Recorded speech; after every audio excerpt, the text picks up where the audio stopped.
Every major victory in war is a result of long planning, long preparation, with the loss of often thousands of men. But when something comes along that is unexpected and you have this great prize, now there's a great alarm. In the other cases, you've expected it, you've planned for it, and here you come along with something that gives a great lift to the morale of the whole force. Everybody, I think from private up to our bosses in Washington and London, knew that the war was over. Every one of us realized that if Hitler had the slightest sense, he would immediately surrender. But it was the gallantry of the men that did it is something that should never be forgotten. And their names really ought to be in some, I'd say, permanent place in the niche of fame that the American government should like to keep.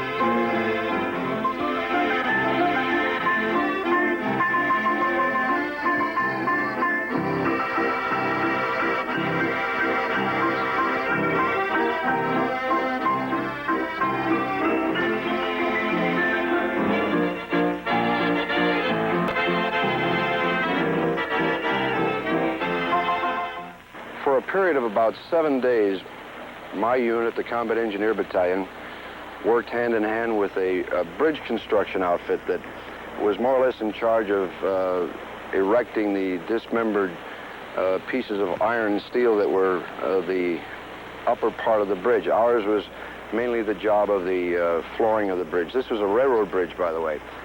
And we worked feverishly around the clock, 24 hours a day in different shifts, to build a Bailey Bridge, to get treadway on the bridge so that we could give the boys some support or get some equipment to them that were fighting so hard on the other side of the river. During this time, there was constantly periods where enemy aircraft was coming in, strafing the bridge, dropping bombs, trying to knock this bridge out. There was artillery fire. We stopped periodically to get under cover for these. One time, I remember, rather stupid of me, enemy aircraft came over, and as it did, I tried to find something to hide under, and it was the Bailey Bridge that we were constructing. And after the strafing was over, I realized that this is probably the worst place that I could have been, because if that bridge had been hit, I'd have been caught or trapped underneath there. But these are the things that you remember afterwards, at any rate.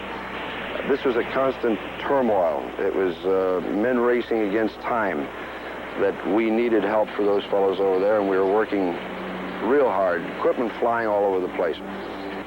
Lieutenant Enos and I were down at the bridgehead, or at the western bank, and we were discussing a few little details, and he was pulling some of his men off, and I was just getting ready to send mine up, when suddenly we heard something like rifle fire, and we looked up in the air as if to look for aircraft, but instead there was dust coming up, rising from the bridge, and it seemed to totter a little, and it seemed to sway toward us, and then the center section of the bridge started to cave in. We had trucks up on the bridge that part of it was on the center section and part on the abutment side, so that this truck, I can remember, just folded up like an envelope. Pieces of equipment and pieces of the bridge were tumbling down. And I think our first reaction was to take cover that either the bridge had been hit or for some reason that it was going to fall. And then just as rapidly as you can well imagine, that whole big structure disappeared in front of us. And now we're all running to see what we can do about fishing people out of the river. That it was almost a bubbling, roaring noise, that it almost seemed like the river itself had been turned into a boiling pot with all this debris falling in it, men screaming, and you could see fellows were hurt and grasping for something to hang on to and going down the river, where eventually they were picked up. But ours was a case of real turmoil then.